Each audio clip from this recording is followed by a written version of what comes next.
Alors, le processus BIM et contractualisation.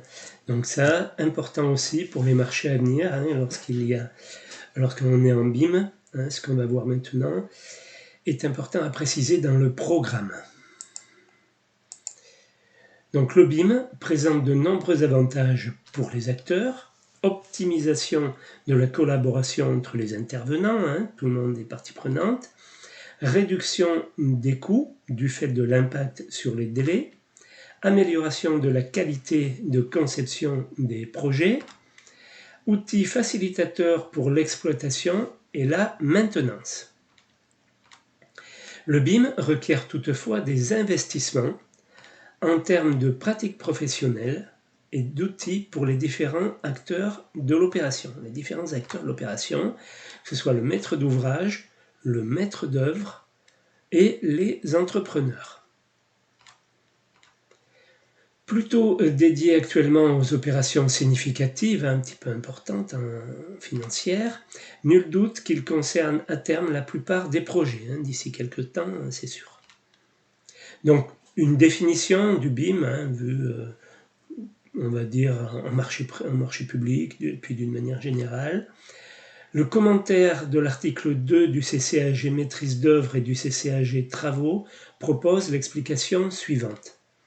Le BIM, Building Information Modeling, ou dans sa transcription française modélisation d'information de la construction, est une méthode de travail, super important à capter ça, basée sur la collaboration des acteurs autour d'une maquette numérique.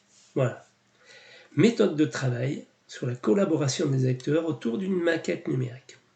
Quand on a capté ça, on est bon. Donc, politique de la maîtrise d'ouvrage, stratégie BIM du maître d'ouvrage. Le maître d'ouvrage décide de mettre en œuvre une stratégie de gestion de patrimoine en l'appliquant en premier lieu à la construction ou à la réhabilitation d'un ouvrage, puis progressivement à la totalité de ses projets.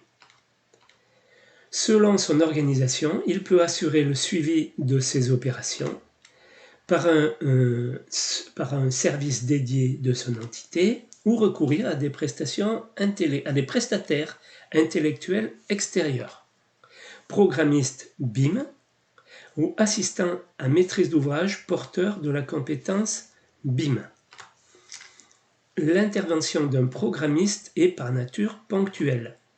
Elle se situe en phase programmation et se poursuit lors des phases esquisse et avant-projet sommaire. La réalisation d'une maquette numérique du site peut lui être confiée.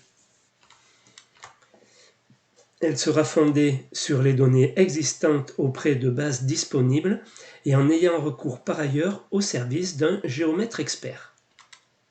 L'intervention de l'assistant à maître d'ouvrage sera plus globale et étendue notamment en phase étude.